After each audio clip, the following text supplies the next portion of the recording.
Geometry Dash is a staple in the mobile gaming scene and a cornerstone of gaming as a whole today. With its simplistic design, it has fostered a dedicated community that has established one of the most impressive and united player bases in all of gaming. Yet the question remains, what if we made it a whole lot worse? We began by getting an initial list of the things that we had to do in order to make a playable game. But instead of tackling everything at once, we began by focusing on a few key elements that we need in order to make everything else function. We started by programming the background, and after that, went over without a hitch, we got to programming the player. That was also very simple, so we moved on to jumping. We knew to create player movement, we needed to connect the user to the code, and our first thought was to integrate simple user input.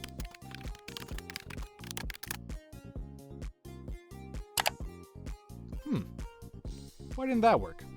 You see, the way that Python's input command works is it puts some text in the console and will wait for the user to put in a response. But therein lies the problem. Since we're trying to build a game full of dynamic visuals that requires the code to register inputs at will, Python decided that their input command should stall the entire program. And this was the part of the project that made us feel like we were being run over by a moving vehicle. To make the player jump, we imported two different modules into Python, multithreading and queue. What this allowed us to do was in the background from the main program, we run a separate script that checks to see if there's an input in the console. We then take a queue, which is just a walkway that allows the scripts to pass information back and forth. What this queue allows us to do is we can read the console inputs in the main script without running any input commands. After facing this roadblock, we knew there were many more to come. Therefore, we need to make our code more suitable for expansion. To do so, we decided to format our code to include functions and classes in order to make future updates easier to implement and debug. This turned out to be the best thing that we could have done, since when programming new game modes, it became incredibly easy to program the physics. After having a functioning player, we need to improve the tracking of their movement. We improved the frame rate and implemented code so that we could follow the player if they were about to go off screen. We implemented a check between the player position and the Y value of the top of the screen, and incremented the upper and lower limits of the plot to scroll up and down. For the frame rate, we incremented our horizontal movement in quarter increments to create a smoother experience. In order to get the physics calculations for the game, the first thing we did was we took a video of the Geometry Dash block and then imported that into Logger Pro to get all of the data points along the jump. I was then able to take this and import it into Google Sheets, where I was able to get the precise equations of motion for the block. Then I used the van der Waals matrix from linear algebra in order to get a precise equation that I knew was going to pass through all of these points. Then in Desmos, I was able to graph the position equation of the Geometry Dash block, scale it based off of its position at each frame, and then given the van der Waals matrix, we were then able to scale this equation into this equation, which we then implemented into the game as the physics engine.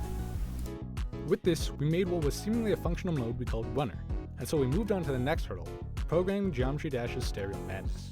We hoped this would be simple as just putting all of the level information into a spreadsheet and importing the level. Now that didn't happen. Instead, we had to completely gut the old rudimentary collision system and rebuilt it from the ground up. Now it turns out that this wasn't the problem, and instead we had to change the way the code sized the arrays in order to account for the variable amount of objects on screen. You know that useful feature where Spider stores all of your past plots? Good thing our game doesn't output 30 plots a second, right?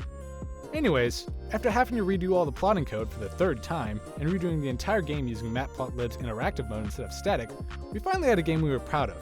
And after adding a few finishing touches including a menu, scoreboard, and the ability to retry, we were done. All in all, this project was incredibly fun to do, getting to learn a ton of new features about Python while also being able to apply them in a practical work environment is something that was invaluable to do. If we had more time, there are a few things that we would have liked to implement.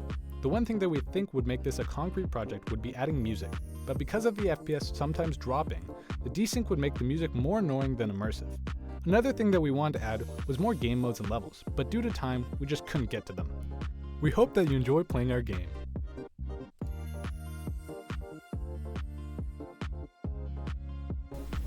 Yo, so it's like, oh, let me get the box off the screen.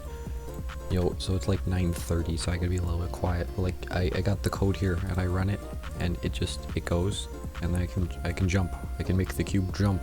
Let's and now I got the cube jumping, and then it also sometimes falls because I ask it to fall, and then it jumps. Let's oh.